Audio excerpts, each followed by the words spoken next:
Exclusive. Bobby Friction and Nihal. Yeah, I want to do my hair quickly as well. Because you've got to look good on radio, do you know what I mean? Now.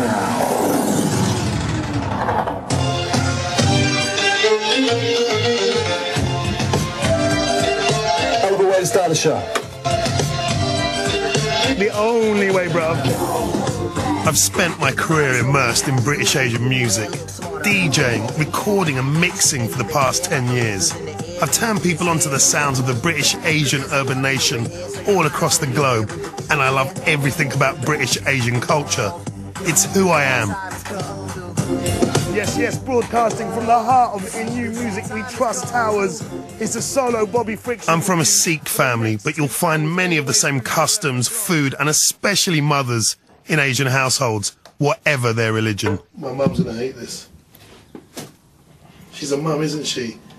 What, they filmed in the bathroom? We're going to do the bathroom in 3 years' time? You're gonna wait in 3 years? You know what it's like. I grew up thinking everything was white, black or brown. Everything came back to race. Everything came back to being Asian. Nobody talked about religious differences. Some were Sikh, like me. Others Muslim or Hindu. You're gonna sing my 18th or 15th birthday then?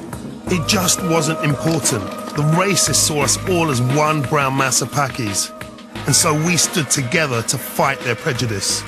We identified ourselves as Asian brothers and sisters and decided it was our job, as the first generation born here, to make our mark on British culture. And that's what we did. We went into business, politics, the media, everywhere celebrating our shared British Asian identity. And as the new millennium dawned, we felt rather pleased with ourselves. Now I talk to young Asian brothers and sisters and they call themselves British Sikhs or British Muslims or British Hindus. I'm seeing a polarization on religious grounds. What happened to make young Asians want to distance themselves from each other when we were making such progress together? And what impact is this having on the quest for an inclusive Britain, where differences in race and religion don't matter? The kind of country I dreamed of when I was a kid. Why has this all changed? Was it 9/11? Was it the war in Iraq that did this? Was it that crux moment on the 7th of the 7th, 2005, when 4 British-born brothers, Englishmen, Brits, Yorkshiremen, blew themselves up and killed loads of people in London? What is it? Has my 90s Asian generation utopia been replaced with a more paranoid and polarised Generation 7-7?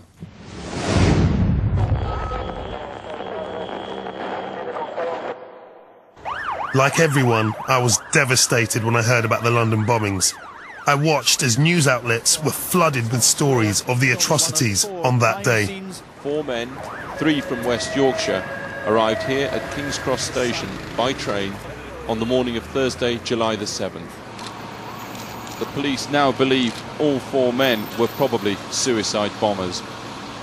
Before long, the suicide bombers were traced to addresses in and around Leeds. So if anyone can tell me how the bombings have affected their sense of identity, it should be young people in Beeston. Why? Because 2 of the bombers lived here. They used to meet at the Hamara Community Centre and played football in the park. But finding people to talk to isn't going to be as easy as I thought. Beeston is in shutdown, still angry at the media attention post 7/7.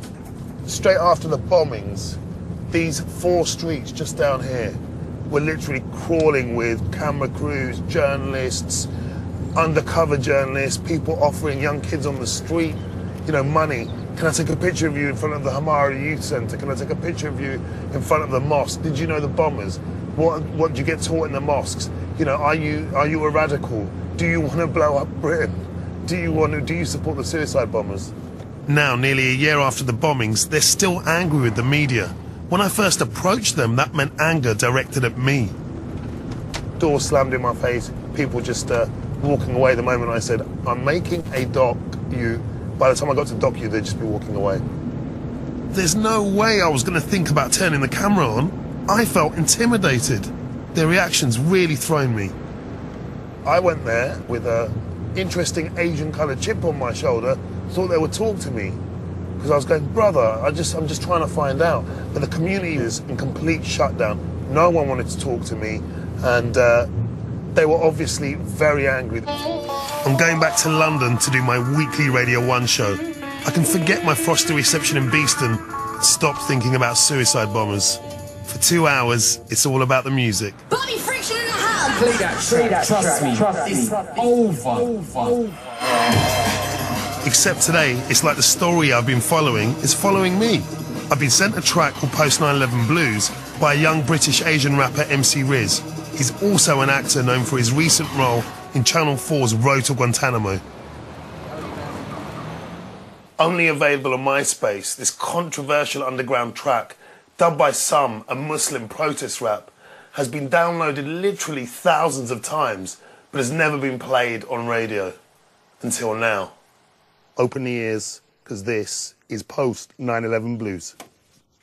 Yeah, Chris, I'm on the beats, it's Riz. Big shout out to George and Osama. This is the Post 9/11 Blues. I love that big shout to George and Osama. What can I do? I got the Post 9/11 Blues on the telly, nothing but the Post 9/11 news. War, Iraq, suicide bombs. Stop hogging the limelight and make some room for my songs. Anyway, it's all reruns. We need a new war. Bush, go get Iran. I heard it talking about your mum. Change the channel, watch some telly for kids. But what's this? Hi kids, welcome to Fun Fundamentalism. In the breaks, Nike's advertising bomb-proof kicks. They're even showing Bin Laden's cave on cribs. So I picked up a respectable magazine. Told me about the new Post 9/11 categories. Israeli fighters and soldiers, Irish and paramilitary. Lyrically. And dark ones are terrorists. How simple can it be? But not me. My friends go, Riz is still one of us. But if I haven't shaved, they won't sit with me on the bus. Everybody do the Post 9/11 dance. Look scared, shake your ass while the bombs go blast. Shake your beard if you're brown and you best salute the ground. Whether do you like Brazilians or shoot your ass now? Well, it's been played now on national radio, on Radio 1. Okay, let's have a look. On the message boards, we've got Ferret Fletch saying, good tune, very controversial, but it's so true. Then coming in via the text, one text says it's a disgrace. Sally from Lancaster says, whoa, amazing. Lee in Darlington says, that's despicable, man. Fiona in Peterborough says, this is genius. Now we have got loads more texts coming in about the tune. You heard it. It was called Post 9/11 Blues by MC Riz MC. Yeah. We have never had as many texts about one track on the show before. And next day, I've become part of the controversy. Channel 4 News asked Riz and I to record a piece for that evening's broadcast. Should Radio 1 be playing music that trivialises terror?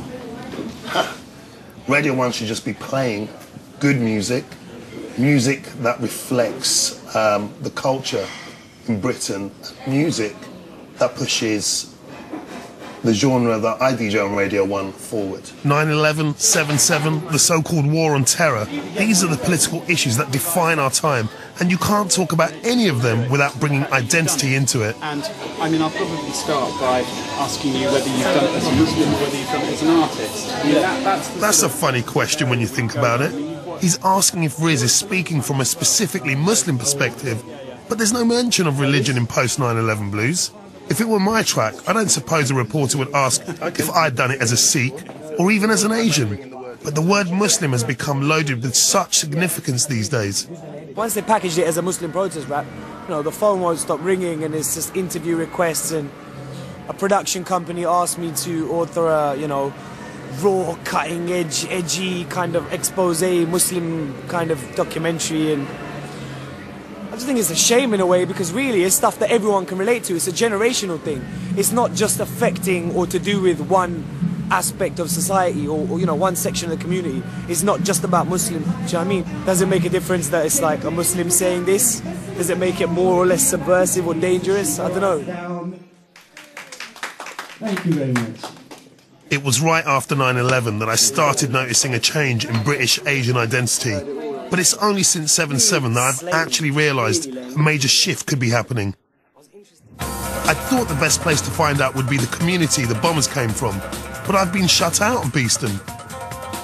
So to discover if 7/7 really has polarised young British Asians along religious lines, I'm heading to nearby Dewsbury, which was also linked to the news story.